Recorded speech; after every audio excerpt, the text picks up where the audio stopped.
You all ready? Here we go. Yes, sir. What is going on here?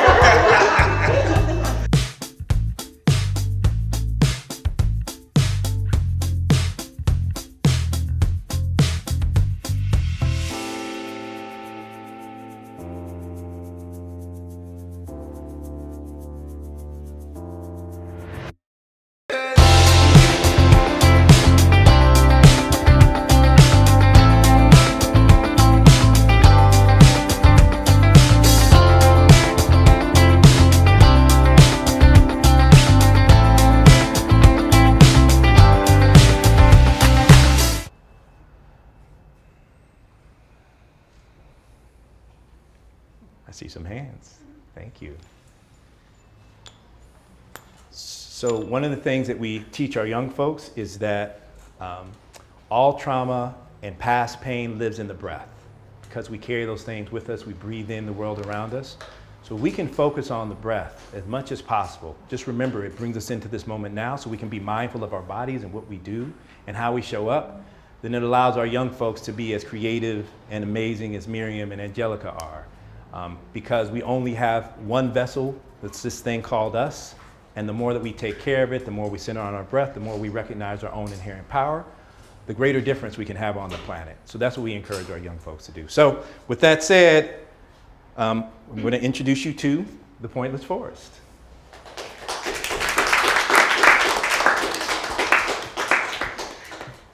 Zaid Gayle created a place in South Los Angeles called Peace for Kids. It's there where he met his talented sisters, Mir Cortez-Cáceres and Angelica Nwandu. Although they don't look like most families, they are bound together by love and foster care. Their first book is a semi-autobiographical story based on Angelica's journey to becoming a well-known writer and content creator. If you ever want to find them, they're probably hanging with the kids at Peace for Kids on a Saturday. And by the way, they can't wait to share more stories of youth in foster care finding their gifts. Thank you. So I encourage the little ones amongst us to see if you can find Pointlexia, who is the main character in this book. And Pointlexia is a pencil. Anybody have an idea why we decided to make Pointlexia a pencil in honor of Angelica? She's writing her story, there you go.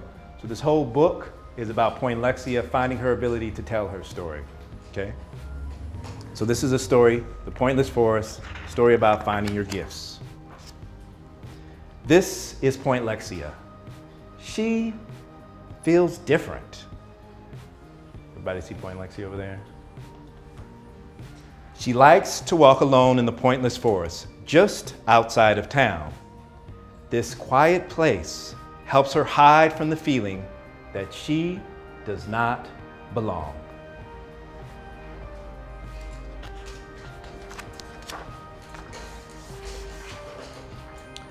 The town of Flatsland looks beautiful to some, but Pointlexia wishes she could stay in the forest. The muted colors of the town seem to only make her stand out wherever she goes. She has no idea why or how she ended up here, or if she'll ever get to leave. Can you still spot Pointlexia? Do you think she's the brightest thing in the town?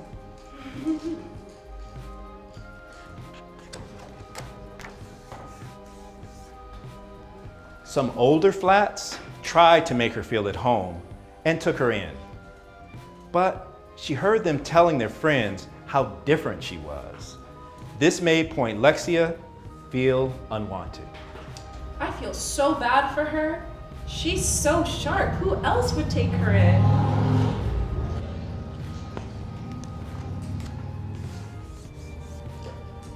At flat school, the teacher and kids were very nice. Look at how long we can stand on our heads. I can't stand on my head. Although sometimes they said things that reminded her that she was not like everyone else.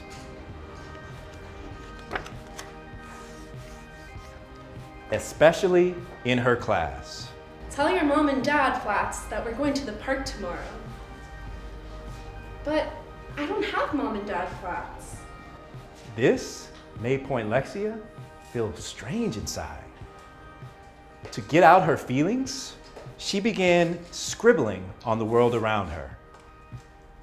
Go to the flat principal's office right now and think about what you did. Pointlexia, why are you writing on the walls? Please stop. That day, Pointlexia made up her mind about something. What's the point of trying to belong if no one accepts me? She was going to stay away from the other flats. She walked beyond the edge of the flat school playground and into the pointless forest to be alone, and let out all of her feelings. Hey, what are you doing? Huh? I'm sorry. I thought I was alone. I didn't mean to. It's so beautiful. The pointless forest was so empty until you changed it. How do you think Pointlexia changed it? Any ideas? None? Not a surprise. All right, you'll get to see. Can you show us how to do this? So you see how much Pointlexia colored the world around her? Just by tapping into what she was feeling in the moment. Working together, Pointlexia and her new friends found their gifts. And they created a safe space where everyone belonged. Other flats heard about the pointless forest. They came from everywhere to learn how to turn emptiness into something beautiful and unexpected. Pointlexia learned something too. She could never run away from her feelings. And when she learned how to use them, she could create the life that she wanted. And she hopes that you will too. The end.